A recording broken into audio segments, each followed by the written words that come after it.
Halo, apa kabar semuanya? Semoga kalian semua sehat. Kali ini si Braya akan membahas sebuah alur cerita film terbaru dan masih anget-angetnya untuk ditonton. Film ini berjudul Mafia Mama dan tidak usah banyak basa-basi di awal, kita langsung saja ke ceritanya.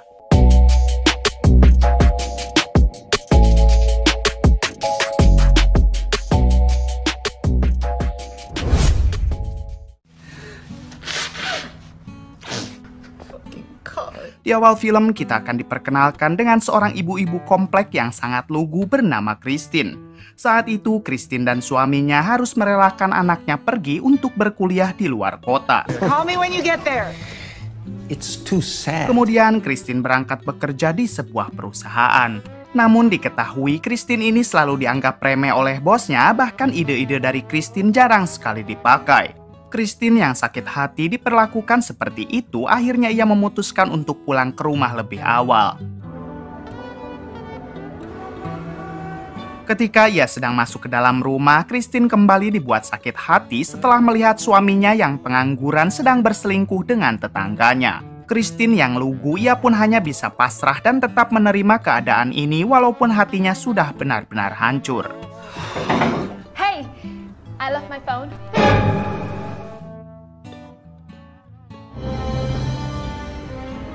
Adegan berpindah ke negara Italia dan di sini kita akan diperkenalkan dengan seorang jenderal mafia bernama Bianca. Terlihat saat itu banyak dari anggota mafianya yang tewas akibat peperangan dengan musuh. Di sini Bianca cukup terkejut karena bosnya juga ternyata koit dalam insiden tersebut. Malam harinya Bianca menghubungi Christine untuk memberitahu kalau kakek Christine sekarang telah meninggal dan meminta Christine untuk datang ke negara Italia. Ternyata kakek Christine adalah seorang ketua mafia sekaligus bosnya Bianca. Mendengar hal itu, Christine menolak karena ia sedang banyak sekali masalah. Ditambah Christine juga tidak kenal dengan kakeknya karena sang kakek sudah meninggalkan Christine semenjak dirinya masih bayi. And I have terrible news. Oh, that sounds... Setelah itu memperlihatkan Christine sedang berolahraga agar ia bisa melupakan semua kejadian yang menimpanya belakangan ini.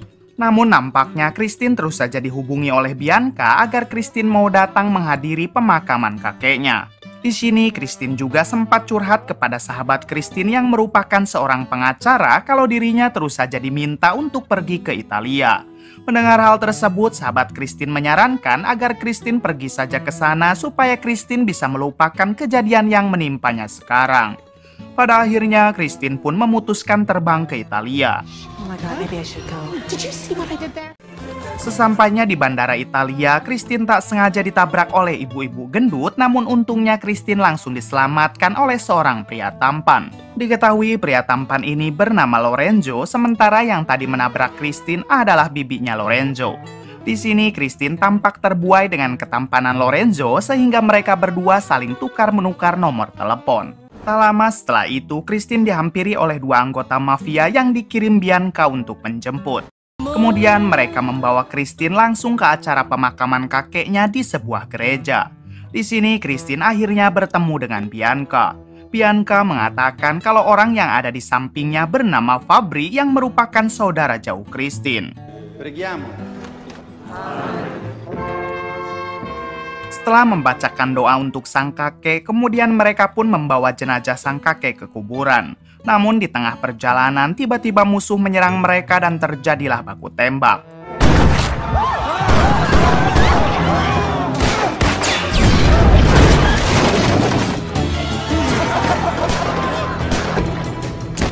Beruntung Christine, Bianca, Fabri, dan beberapa anak buahnya berhasil kabur menggunakan mobil menuju markas.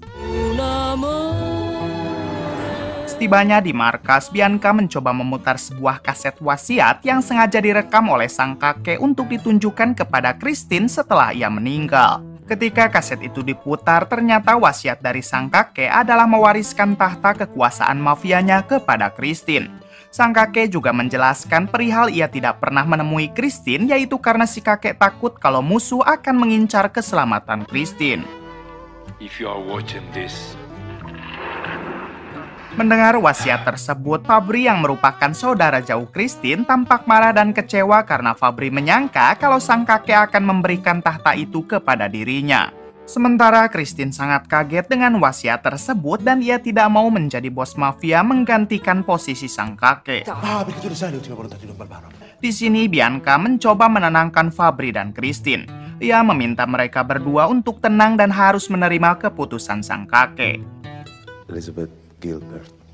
No, I just need a vacation. Boss says you are the boss now. Yeah. Bersamaan dengan itu, Christine tiba-tiba dihubungi oleh Lorenzo, yaitu pria tampan yang sebelumnya bertemu Christine saat di bandara. Namun anak buah Bianca langsung mengambil ponsel Christine dan menghancurkannya karena Christine tidak boleh berhubungan dengan orang asing. Hey, what? No. I'm done. Bye. Setelah itu, Christine terlihat akan kembali ke Amerika sebab ia tidak mau menjadi bos mafia menggantikan sang kakek. Bianca terus mencoba merayu Christine agar ia bisa tetap di sini. Bianca juga berjanji akan membantu Christine mendekatkannya dengan Lorenzo. Mendengar hal itu, akhirnya Christine mau tetap tinggal di sini. Selain ia bisa bertemu dengan Lorenzo, Christine juga teringat dengan kelakuan suaminya di rumah yang selalu saja berselingkuh. Di sisi lain terlihat kelompok mafia musuh yang dipimpin oleh seorang pria bernama Don Carlo. Don Carlo begitu kesal kepada anak buahnya yang tadi tidak berhasil menghabisi Bianca dan Fabri di acara pemakaman. Diketahui Don Carlo jugalah yang sudah menghabisi kakeknya Christine. Kembali ke Christine yang saat ini sedang membuat minuman anggur bersama Bianca. Tak lama dua anak buahnya datang sambil memberikan informasi mengenai Lorenzo, yaitu pria yang Christine temui waktu di bandara. Anak buahnya memberitahu kalau Lorenzo lahir di Milan dan sekarang berusia 33 tahun. Lorenzo juga merupakan seorang duda yang sekarang sedang mencari pendamping. Mendengar hal itu, Christine tampak begitu senang karena ia bisa dengan leluasa mendekati Lorenzo. Jackpot! Oh my God! Setelah itu, Bianca mengatakan kepada Christine kalau nanti malam Christine harus bertemu dengan ketua kelompok mafia musuh untuk membagi wilayah perdagangan mereka. Christine awalnya menolak dan menyarankan agar Fabri saja yang melakukan pertemuan dengan kelompok musuh. Namun Bianca mengatakan kalau Christine adalah pemimpin mereka dan Christine lah yang harus hadir dalam pertemuan tersebut. So you must go to a meeting with our enemies. To offer their new dawn. It's untraceable. Okay. Malam harinya terlihat Christine yang sudah siap akan pergi melakukan pertemuan. Sayangnya pakaian Christine malah seperti seorang ibu-ibu yang akan pergi ke pasar. Pada akhirnya Bianca mengajari Christine berpakaian layaknya seorang mafia. Dan inilah hasilnya. Singkat cerita, Christine akhirnya diantar oleh dua pengawalnya untuk melakukan pertemuan dengan kelompok musuh yang dipimpin oleh Don Carlo. Awalnya Don Carlo bertanya kepada dua pengawal Christine kenapa kelompok kalian dipimpin oleh seorang wanita Amerika. Si pengawal menjelaskan kalau Christine adalah cucu kandung sang kakek dan sekarang Christine lah yang memimpin kelompok mereka. You know, it was Kemudian Don Carlo langsung merayu Christine agar Christine mau membagi wilayah kekuasaan mereka secara rata. Padahal sebelumnya kelompok Don Carlo hanya menguasai sebagian kecil wilayah. Christine yang lugu, ia pun langsung setuju dengan permintaan Don Carlo asalkan kelompoknya berdamai dengan kelompok Christine.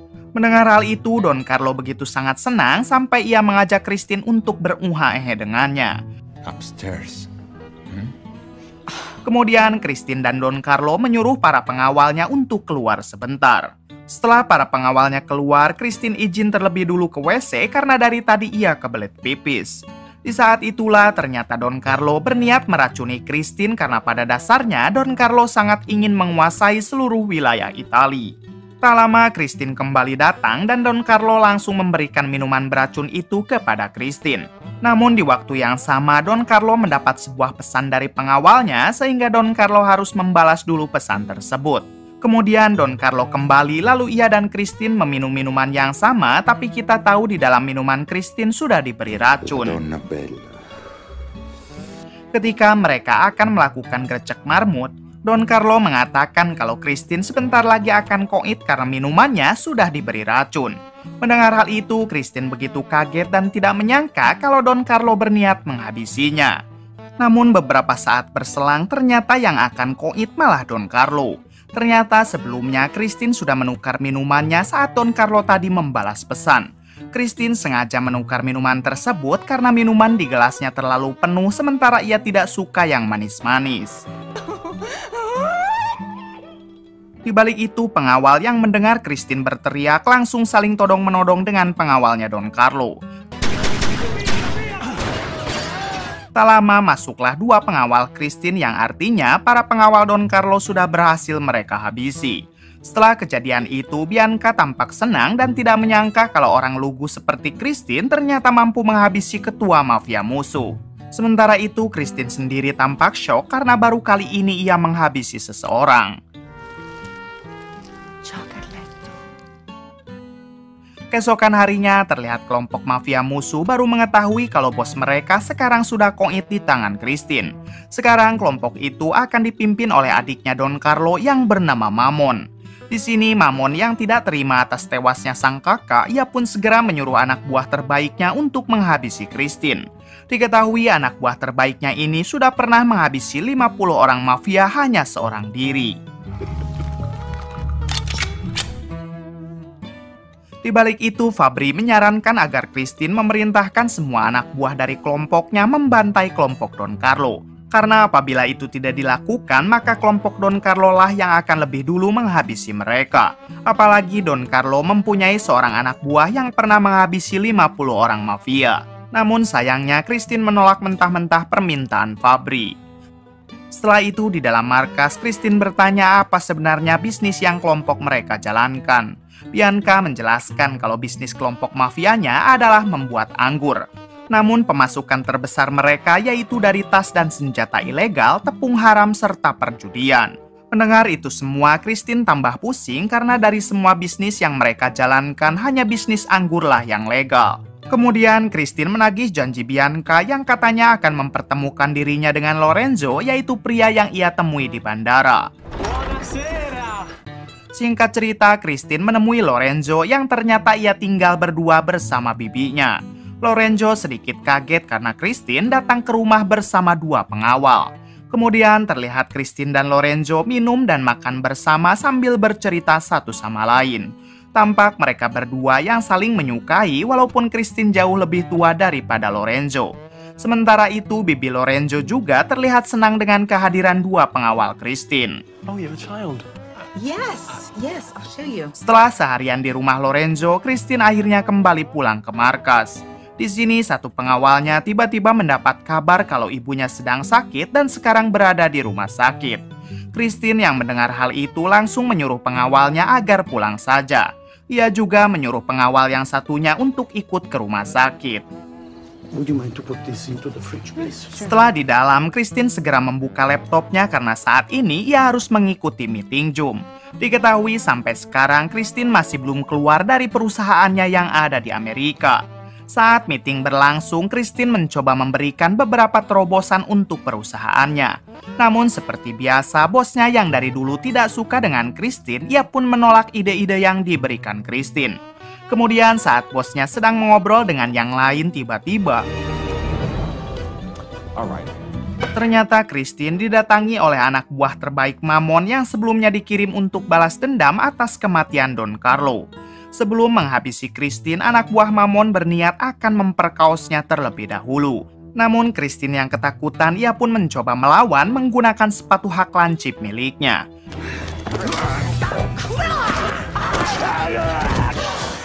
Sementara itu, bosnya Christine yang ada di kantor masih sedang asik berbincang. Setelah Christine berhasil menghabisi anak buah Mamon, akhirnya mereka pun berbalik ke arah Christine lalu menghidupkan lagi sambungan suaranya.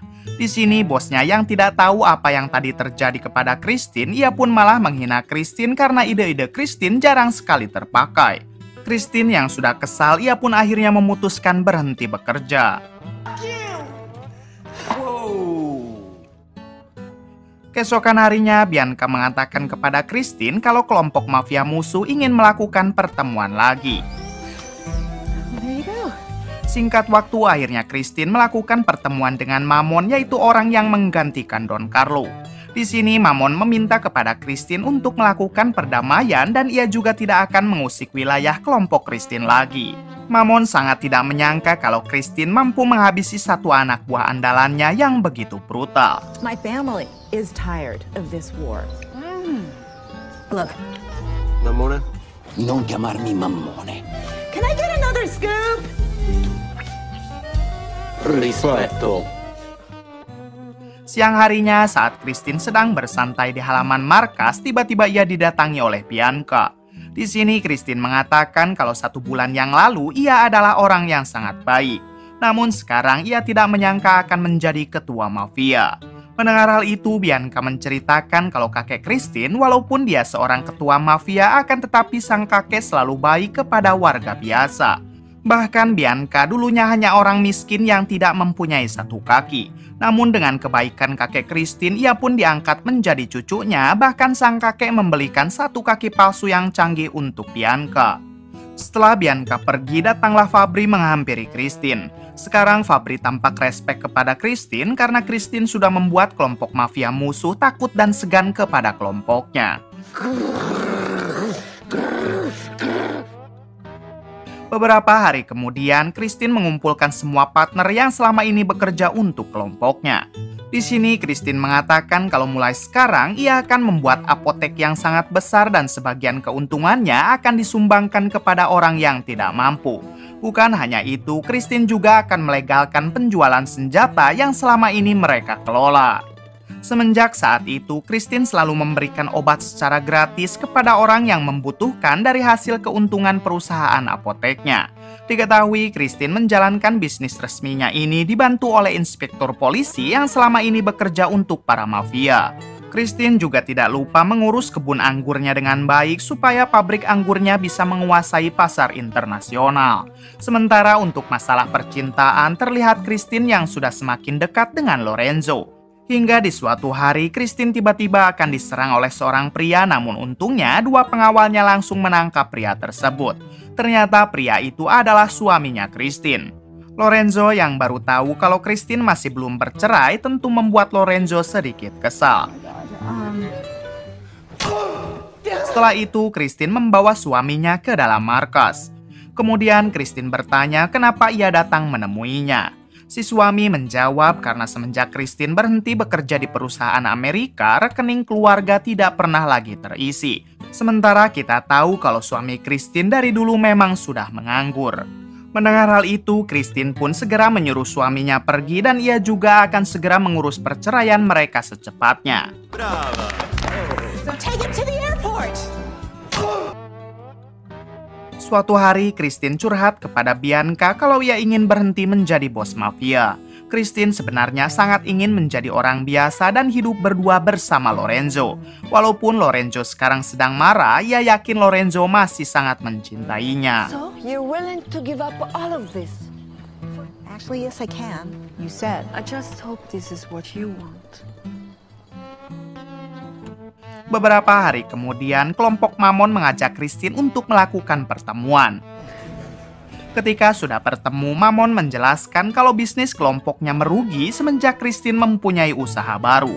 Ternyata hal itu disebabkan karena Christine sudah bekerja sama dengan inspektur polisi yang selama ini membantu para mafia untuk berbisnis haram. Rupanya si inspektur polisi sekarang lebih memilih untuk bekerja sama di perusahaan legal milik Christine.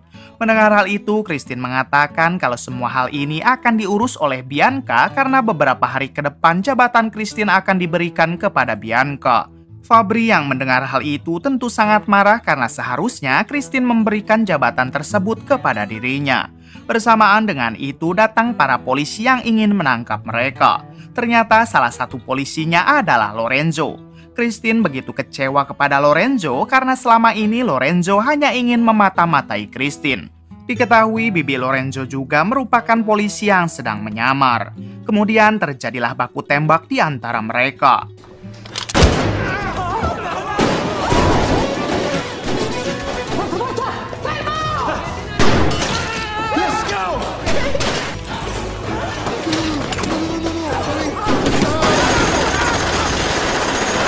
Setelah baku tembak mereda, akhirnya Christine harus ditangkap oleh Lorenzo dan akan segera disidang. Singkat cerita, ketika Christine akan melakukan persidangan, tiba-tiba sahabat Christine dari Amerika datang ke Italia untuk membantu Christine. Kita tahu sahabatnya ini adalah seorang pengacara. Saat persidangan berlangsung, sahabat Christine mencoba membelanya mati-matian. Sementara itu, Lorenzo tetap berusaha untuk menjebloskan Christine ke dalam penjara. Kemudian disusul oleh beberapa saksi yang selama ini mendapat obat gratis dari apotek Christine. Mereka mengatakan kalau Christine adalah orang baik yang selalu menolong warga yang tidak mampu. Pada akhirnya, hakim memutuskan melepaskan Christine karena ia tidak terbukti bersalah. Ketika Christine akan meninggalkan persidangan, Lorenzo mencoba kembali merayu Christine hanya untuk memata-matainya lagi. Christine yang sudah kesal dan tidak percaya, ia pun tentu mengabaikan Lorenzo. Saat Christine pulang ke markas, ternyata satu pengawalnya sudah dalam keadaan terluka. Kemudian ada sebuah pesan yang memberitahu kalau Bianca sudah meninggal. Di sini Christine menyuruh pengawalnya yang memakai topi untuk membawa rekannya ke rumah sakit. Sementara ia akan mencoba mencari keberadaan Bianca. Ketika sedang mencari Bianca, Christine dikagetkan dengan Fabri yang saat itu sedang menculik suami dan anak Christine yang sebelumnya berkuliah. Ternyata Fabrilah yang sudah menghabisi Bianca termasuk melukai satu pengawalnya tadi. Hal itu Fabri lakukan karena Fabri ingin menjadi bos mafia. Saat Fabri akan menembak anak Christine tiba-tiba,